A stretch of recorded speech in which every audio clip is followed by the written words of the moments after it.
കണിച്ചുകുളങ്ങര ദേവീക്ഷേത്രത്തിലെ ചിക്കര വഴിപാട് എന്ന കുട്ടികളെ ലായങ്ങളിൽ പാർപ്പിച്ചുള്ള ഈ വർഷത്തെ വിശ്വാസ പീഡനത്തിന് തുടക്കമായിട്ടുണ്ട്. കൊച്ചുകുട്ടികളെ 21 ദിവസം ദൈവിക വേഷം എന്ന് പറയുന്ന ഫാൻസി ഡ്രസ് ധരിപ്പിച്ച് കാലിത്തൊഴുത്ത് പോലുള്ള ഒരു ഷെഡിൽ താമസിപ്പിച്ച് ആ ദിവസങ്ങളിൽ വിദ്യാഭ്യാസം പോലും നിഷേധിച്ച് അന്ധവിശ്വാസവും അനാചാരവും കുത്തിവെക്കുന്ന ഏർപ്പാടാണ് ചിക്കര ഇരുത്ത് ചടങ്ങ്. ആലപ്പുഴ ജില്ലയിൽ കണിച്ചുകുളങ്ങര ക്ഷേത്രമാണ് ഈ ചടങ്ങിന് പ്രസിദ്ധി ആർജിച്ച സ്ഥലം. കൊടിയേറ്റ് ദിവസം മുതൽ 21 ദിവസക്കാലമാണ് ഇവിടുത്തെ ചിക്കര ഇരുപ്പ് ചടങ്ങ്. അമ്പലപ്പുഴ ചേർത്തല താലൂക്കിലെ മിക്ക കുട്ടികളെയും ഈ ആചാരത്തിൻ്റെ ഭാഗമായി ചിക്കര ഇരുത്തുന്നത് ഒരു ഫാഷൻ അല്ലെങ്കിൽ ഒരു ട്രെൻഡായി മാറിയിട്ടുണ്ട്. 4000-നടുത്ത് കുട്ടികളാണ് അടിസ്ഥാന സൗകര്യം പോലുമില്ലാത്ത ചുറ്റുപാടിൽ പൊടിയും പുഴുക്ക് വഴിപാടിൻ്റെ പുകയും കരിമരുന്നിൻ്റെ രൂക്ഷഗന്ധവും തിരക്കും സഹിച്ച് ഈ വിശ്വാസത്തിൻ്റെ ഭാഗമായി അവിടെ കഴിഞ്ഞുകൂടുന്നത്. ഒരു കുട്ടിക്ക് ചിക്കര വഴിപാടായി ക്ഷേത്രത്തിൽ തങ്ങുന്നതിന് ഏറ്റവും കുറഞ്ഞത് 1 ലക്ഷം രൂപ ചിലവ് വരും. വില കൂടിയ 2-3 ജോഡി പ്രത്യേക തരത്തിലുള്ള വസ്ത്രം, അതായത് പഴയ ബാലയ ഗ്രൂപ്പുകാരുടെ പോലത്തെ വേഷം, പിന്നെ ആടയാഭരണങ്ങൾ, മേക്കപ്പ് എന്നിവ എല്ലാ ദിവസവും അണിയണം. താമസിക്കുന്ന ഈ തൊഴുത്തുപോലെ ഷെഡിലെ ഒരു ഇടുങ്ങിയ മുറിക്ക് 1500 രൂപയാണ് വാടക. എന്നാൽ ധനികരായ മാതാപിതാക്കൾക്ക് തങ്ങളുടെ കുട്ടികൾക്ക് പഞ്ചനക്ഷത്ര സൗകര്യങ്ങൾ അടങ്ങിയ മുറികളും ബുക്ക് ചെയ്യാൻ പറ്റും. അതൊക്കെ സ്വകാര്യ ഏജൻസിയിൽ മുൻകൂറായി ബുക്ക് ചെയ്യണം. സാധാരണ കുട്ടിയും മാതാപിതാക്കളും ബന്ധുക്കളും ഉൾപ്പെടെ ഈ ചെറിയ സൗകര്യത്തിലാണ് താമസം. ഈ കുട്ടികളുടെ താമസത്തിനോ ഭക്ഷണത്തിനോ ഏറെ സമ്പന്നമായ ദേവസ്വം കമ്മിറ്റി യാതൊരു സഹായവും നൽകുന്നില്ല താനും. 5000 രൂപയാണ് ദേവസ്വം ഭക്ഷണത്തിന് വേണ്ടി കുട്ടികളിൽ നിന്നും ഈടാക്കുന്നത്. ഷെഡിൽ താമസിക്കുന്ന കുട്ടികൾ ക്യൂ നിന്ന് ഈ ഭക്ഷണം വാങ്ങി കഴിക്കുമ്പോൾ മുന്തിയ മുറികളിൽ താമസിക്കുന്നവർ ഇഷ്ടഭക്ഷണം പാകം ചെയ്ത് കഴിക്കാം. പിന്നെ നല്ലൊരു തുക വഴിപാട് ദക്ഷിണ ഇനത്തിൽ ഈടാക്കുന്നുമുണ്ട്. വെള്ളത്തിനും ഭക്ഷണ വസ്തുക്കൾക്കും വലിയ വില വാങ്ങി വലിയ കച്ചവടവും അവിടെ നടക്കുന്നു.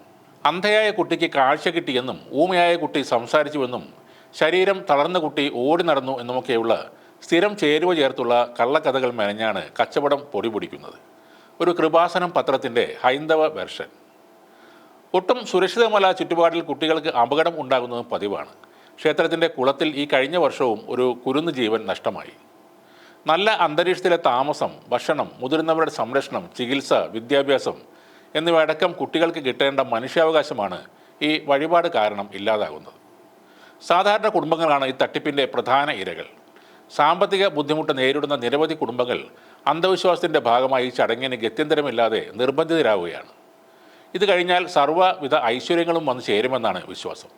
എന്നാൽ ഈ വഴിപാടിന് ശേഷം കടം വീട്ടാൻ ആഭരണങ്ങളും എന്തിന് കിടപ്പാടം പോലും വിൽക്കുന്നവരുമുണ്ട്. കാരണം കടം വീട്ടാൻ ദേവി ആരെയും സഹായിക്കാറില്ല. സാധാരണക്കാർ 21 ദിവസവും താമസിക്കുന്നത് ടിൻ അല്ലെങ്കിൽ ഷീറ്റ് എന്നിവ പാകിയ ലായങ്ങളിലാണ്. ഈ കൊടും ചൂടിൽ അവർ കഴിയുമ്പോൾ ധനികരുടെ കുട്ടികൾ എയർ കണ്ടീഷൻ മുറികളിലാണ് സുഖമായി ഉറങ്ങുന്നത്. ബന്ധുക്കൾ മരിച്ചാൽ പോലും ചിക്കര കുട്ടികളുടെ കൂട്ടിരിപ്പുകാർക്ക് മരണവീട്ടിൽ പോകാൻ കഴിയില്ല. അശുദ്ധിയാണ് കാരണമായി പറയുന്നത്.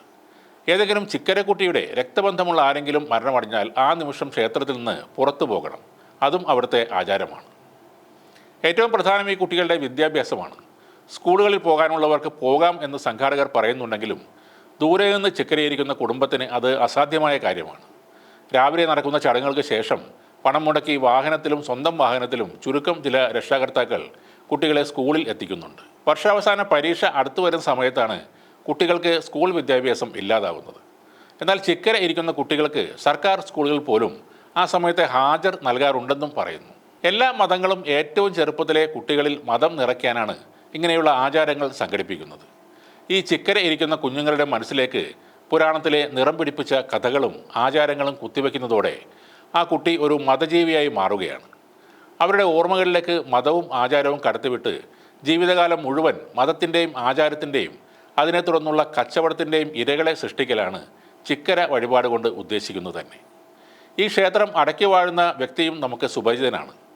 അന്ധവിശ്വാസത്തിനും അനാചാരത്തിനുമെതിരെ പടപൊരുതിയ കേരളത്തിൻ്റെ നവോത്ഥാന നായകനായിരുന്ന ശ്രീനാരായണ ഗുരുവിൻ്റെ പിന്തുടർച്ചക്കാരൻ എന്ന് സ്വയം പറയുന്ന വെള്ളാപ്പള്ളി നടേശൻ സാറാണ് ഇവിടെ സർവാധികാരി.